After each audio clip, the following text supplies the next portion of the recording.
A poor student, married a 71-year-old millionaire woman. Marcus stared at the eviction notice taped to his apartment door, his hands trembling as he read the final warning. 24 hours. That's all he had left, before losing the only roof over his head while pursuing his medical degree. Little did he know that in exactly 7 days, his entire understanding of love, sacrifice, and human nature would be turned upside down in the most unexpected way imaginable. If this story touches your heart, please hit that like button, share it with someone who needs to hear this message, and don't forget to comment below what you think about unexpected love stories. Also, subscribe to Millionaire in Love for more incredible true stories that will restore your faith in humanity. 3 months earlier, Marcus had been working double shifts at the campus library while maintaining a 4.0 GPA in pre-med.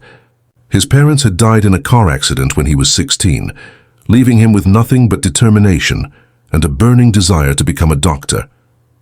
Every penny he earned went toward tuition, books, and his tiny studio apartment that barely had enough space for a bed and desk. That's when he met Eleanor Whitman. She had walked into the library on a rainy Tuesday evening, her silver hair elegantly styled, wearing a simple but expensive coat.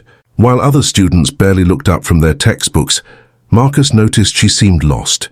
At 71, Eleanor looked out of place among the college crowd, but there was something in her eyes that spoke of intelligence and kindness.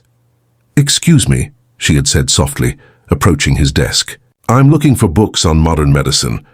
My late husband was a doctor, and I'm trying to understand some of his research."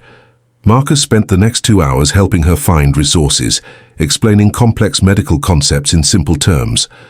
Eleanor listened intently, asking thoughtful questions that revealed a sharp mind behind her gentle demeanor.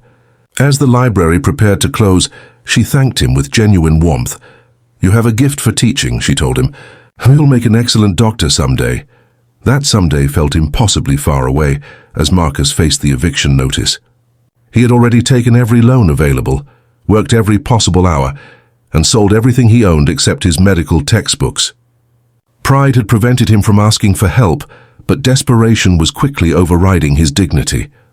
The next morning, as he sat in the library trying to figure out his next move, Eleanor appeared again. She immediately noticed his distress. "Marcus, what's wrong?" she asked, sitting down beside him. Unable to hold back any longer, he told her everything. The eviction notice, his financial struggles, his fear that his dream of becoming a doctor was slipping away. Eleanor listened without judgment, occasionally placing a comforting hand on his arm. What she said next would change both their lives forever. "I have a proposition," Eleanor began carefully. "I know this will sound unusual, but please hear me out. I'm 71 years old, and I've been alone for 3 years since my husband passed. I have more money than I could ever spend, but what I lack is companionship. Someone to talk to share meals with, to simply not be alone." Marcus looked at her, confused about where this was heading. "I'm proposing a marriage of convenience," Eleanor continued. "You would have financial security to finish your studies, and I would have companionship. It wouldn't be a traditional marriage, just 2 people helping each other through difficult times." The proposal was so unexpected that Marcus initially thought she was joking. But Eleanor's expression was completely serious. She explained that she had no children, no close relatives, and had grown tired of the loneliness that had consumed her life since her husband's death. "I'm not looking for romance," she clarified. "I'm looking for friendship, for someone who won't see me as just an old woman with money, but as a person worth knowing." Marcus was torn. The practical part of his mind saw the solution to all his problems, but something felt wrong about accepting such an arrangement. What would people think? What about his integrity? "Take your time to think about it," Eleanor said, handing him her business card. "But Marcus, sometimes the most unconventional solutions lead to the most meaningful relationships." That night, as Marcus packed his few belongings, preparing to spend his last night in the apartment, he thought about Eleanor's offer. It wasn't love, but it was honest. She had been upfront about her needs and expectations, and if it meant he could continue his studies and eventually help people as a doctor, maybe it was worth considering. The next day, he called Eleanor. The wedding was small and simple, held at the courthouse with just 2 witnesses Eleanor had hired for the occasion. Marcus felt like he was living someone else's life, as he said the vows that legally bound him to a woman 50 years his senior. Eleanor looked elegant in a simple blue dress, and there was something peaceful about her demeanor that helped calm his nerves. "Thank you," she whispered to him after they signed the papers, "for giving an old woman a chance at not being alone."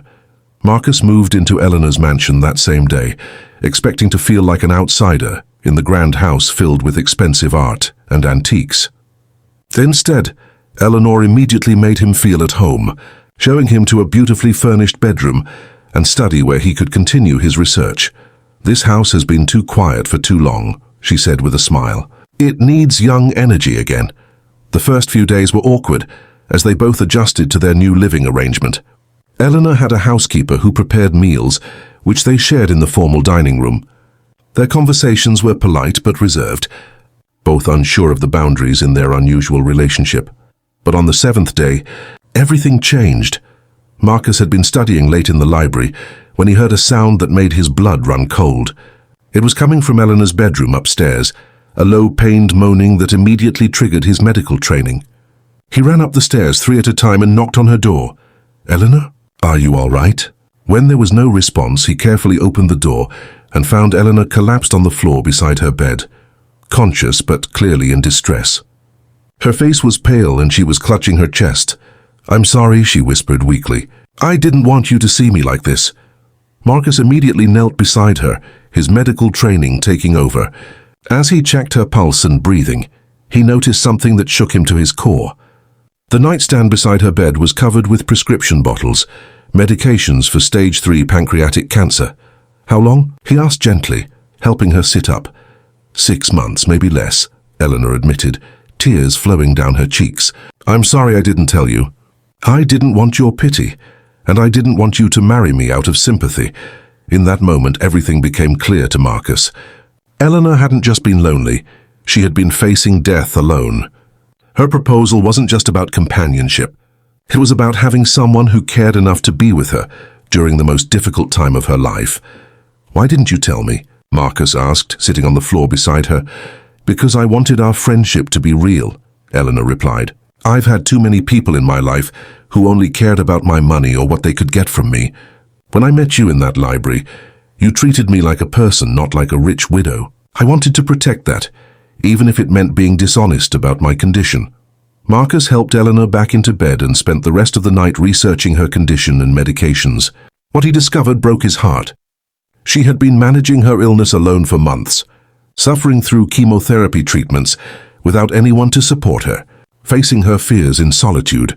The next morning, Marcus sat beside Eleanor's bed with a cup of tea and a new understanding of their relationship.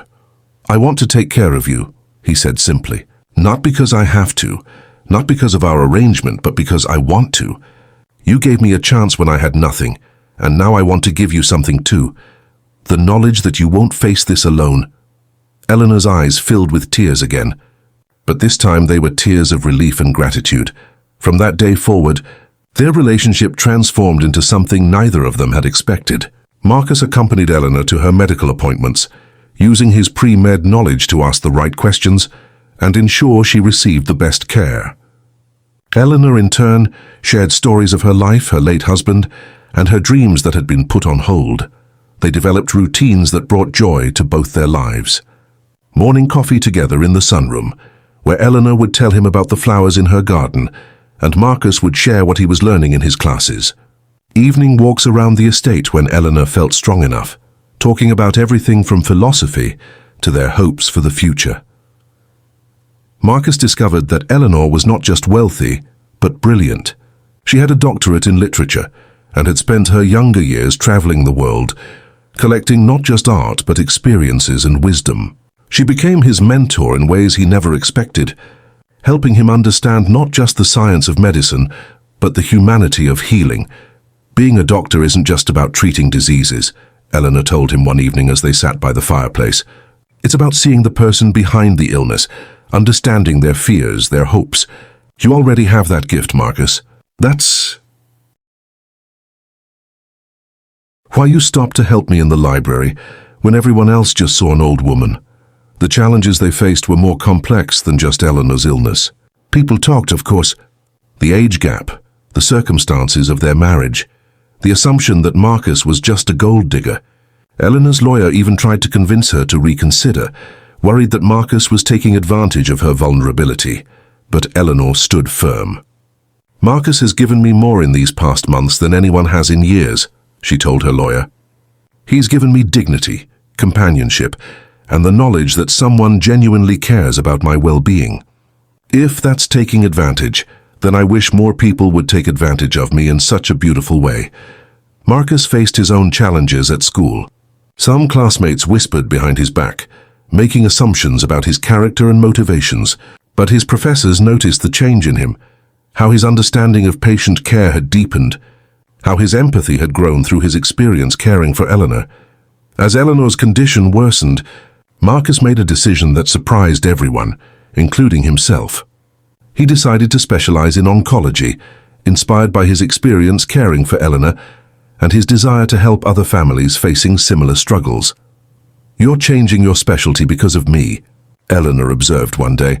"I'm changing my specialty because of what you've taught me," Marcus corrected. "You've shown me that healing isn't just about curing disease. It's about providing comfort, dignity, and hope even when cure isn't possible." Eleanor lived for 18 more months after their wedding, far longer than anyone expected. Marcus was convinced it was because she finally had a reason to fight, someone who made her feel valued and loved, in a way that had nothing to do with romantic love, but everything to do with human connection. During her final weeks, Eleanor made one last request. "I want to see you graduate," she said weakly from her hospital bed. Marcus had been prepared to take a leave of absence to care for her full-time, but Eleanor insisted he continue his studies. With the help of hospice care and Eleanor's determination, she held on long enough to see Marcus walk across the stage to receive his degree. She died peacefully 2 days later, with Marcus holding her hand. At the funeral, Marcus was amazed by the number of people who came to pay their respects, not because of Eleanor's wealth, but because of the lives she had touched. Former students she had mentored, charities she had supported quietly, neighbors she had helped without fanfare. Marcus realized that Eleanor's generosity and kindness had extended far beyond their relationship. Eleanor had left Marcus everything, as expected, but more importantly, she had left him with a changed perspective on life, love, and service to others. The money allowed him to establish a foundation, providing scholarships for students from disadvantaged backgrounds, pursuing medical careers, ensuring that other young people wouldn't have to choose between their dreams and financial survival. Years later, as Dr. Marcus Williams walked through the oncology ward of the hospital where he worked, he carried with him the lessons Eleanor had taught him. He saw beyond the diseases to the people fighting them, understood the importance of dignity and compassion in healing, and never forgot that sometimes the most meaningful relationships come from the most unexpected circumstances. The shock Marcus experienced on that 7th day wasn't just about discovering Eleanor's illness. It was about discovering that love comes in many forms. Eleanor had married him seeking companionship, and he had married her seeking financial stability. But what they found together was something far more valuable: mutual respect, genuine care, and the understanding that true wealth isn't measured in money, but in the connections we make and the lives we touch. Eleanor had given Marcus more than financial security.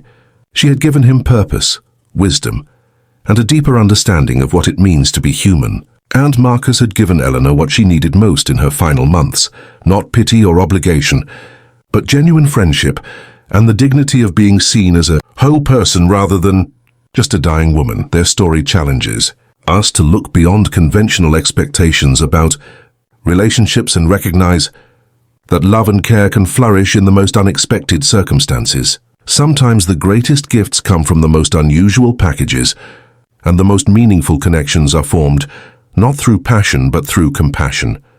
This story reminds us that love takes many forms, and the most beautiful relationships often bloom in unexpected soil. If this touched your heart, please share it with someone who needs to hear this message. Hit that like button if you believe in the power of human connection, and don't forget to subscribe to Millionaire in Love for more inspiring stories about the many faces of love. Comment below and tell us about an unexpected relationship that changed your life. Remember, Sometimes the most extraordinary love stories are the ones that don't fit the traditional mold.